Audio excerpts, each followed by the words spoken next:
Coming up on Mountain News this morning, we'll take a look at a brief kidnapping that happened earlier this week in Laurel County.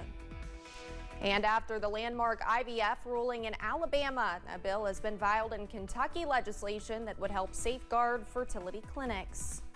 Dedicated to Eastern and Southern Kentucky, this is WYMT Mountain News This Morning.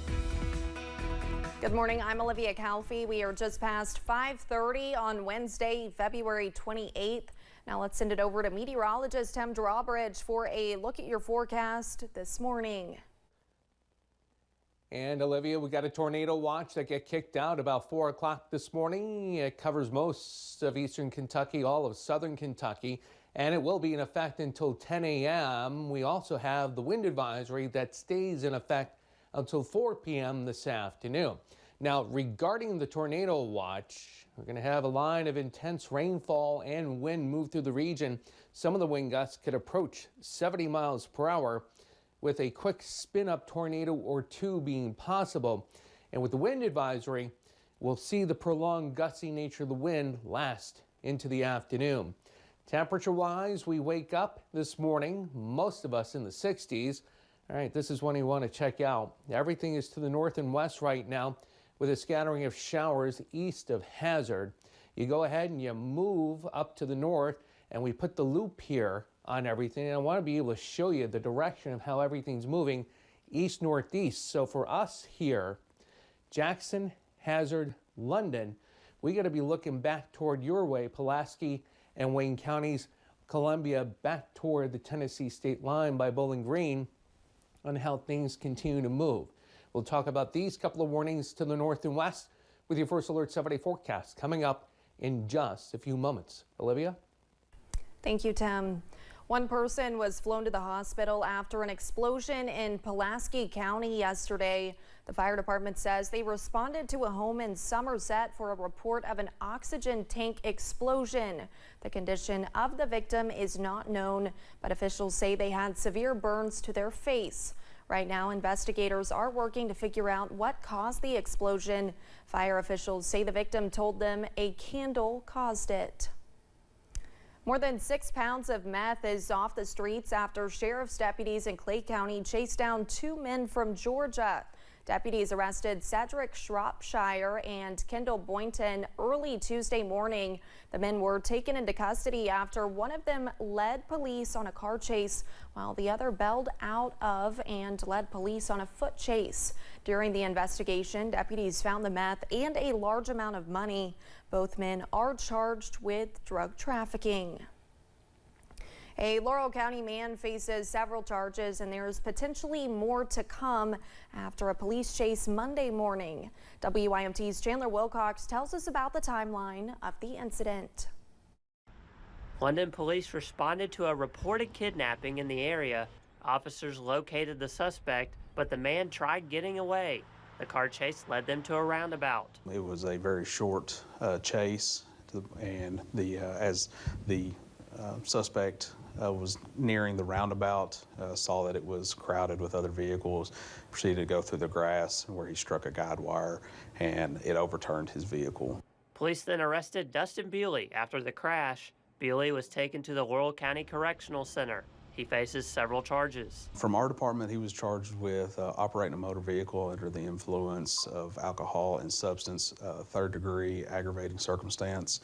He was charged with wanton endangerment first, resisting arrest, possession of controlled substance, heroin, disorderly conduct, and other charges as well. Bewley could potentially face more charges following an investigation by the Laurel County Sheriff's Office.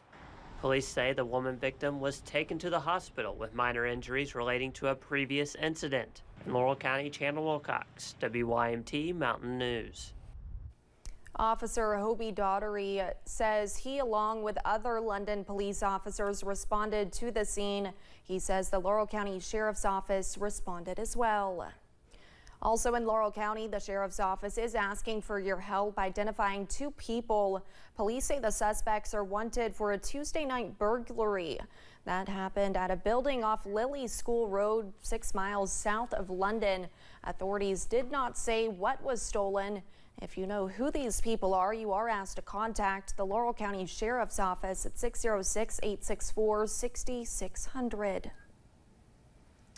Several employees at a Wolf County Dairy Queen resigned this week after they claim a supervisor forced them to eat contaminated ice cream. As one parent tells Samantha Valentino, many of those employees, including her daughter, were minors. Oh, I was livid. I was livid. Angela Patton says on Friday night her 17-year-old daughter was called into work at the Campton Dairy Queen for a mandatory meeting. In the meeting, her daughter claims employees were told to eat ice cream that had been contaminated with cleaning solution. They were told by the manager that whether or not they liked chocolate ice cream, they were going to taste it today. Patton says following the incident, some employees had to be taken to the emergency room for treatment. Some of the kids had complained that they had a burning sensation when they swallowed the ice cream. Patton says about 8 employees were involved. Many of them were minors. Some of them, including her daughter, quit due to the incident. Now the Wolf County Sheriff's Office says they're investigating the situation. We still have multiple people coming in signing statements, but as of now, it's still under investigation. Deputy Elijah Banks with the Wolf County Sheriff's Office says because there are juveniles involved, he's limited on what he can say about the situation. While no charges have been filed at this time, Patton says she hopes to see that change soon. I do have a meeting scheduled with a lawyer. What they done is not right. In Wolf County, Samantha Valentino, WKYT. We have reached out to the Campton Dairy Queen. They say they have no comment on the situation. Governor Andy Beshear made several stops in the region to give folks an update on higher ground projects in Letcher, Knott, and Perry counties. The governor gave statements on Chestnut Ridge and Olive Branch in Knott County at the Knott County Sportsplex. He says the Kentucky Transportation Cabinet completed its plans for the access road that will extend Chestnut Ridge Road. You can never stop, right? Building a better life for our families means showing up and being relentless about it every single day. And that's why this has to be my 8th, 9th trip just to the Sportsplex since the flooding, because rebuilding takes all that hard work. The governor also joined local officials to present more to clean water, improve the funding to increase access to Jenkins City Hall, and more. While in Letcher County, the governor also made a stop at Arley Bogs Elementary for a reception for first responders that helped students after a school bus crash last month. The principal says the student with the worst injuries returned to school just last week. The school gave out plaques to several people who responded to the crash that day. Upon walking upon the scene, it was horrifying. The accident had all of the components for a very serious accident, and so that's kind of why we're here today, is to celebrate the fact that our kids are healthy and the amazing response from our team. But that day was very, very tough. The school gave out plaques to all of the first responders, medical professionals, and school officials for their hard work and dedication to the students on that terrifying day. Nearly 2 weeks ago, the Alabama Supreme Court ruled that embryos created through IVF should be considered children. Several Alabama fertility clinics have stopped IVF treatments due to the decision. House Bill 757 was filed Monday. The bill would declare that a fertilized human egg or embryo that is outside the human body would not be considered an unborn child.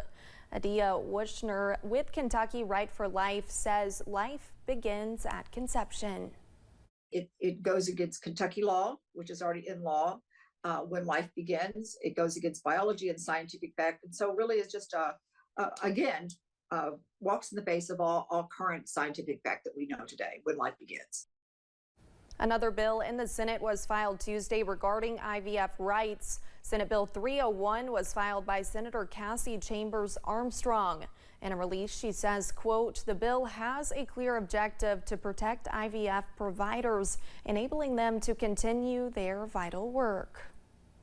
Senate Bill 71 has cleared the Senate in Frankfort. The bill requires licensed drug rehab facilities to provide transportation to those who wish to voluntarily leave the program when a family member or guardian does not agree to transport that person within 24 hours.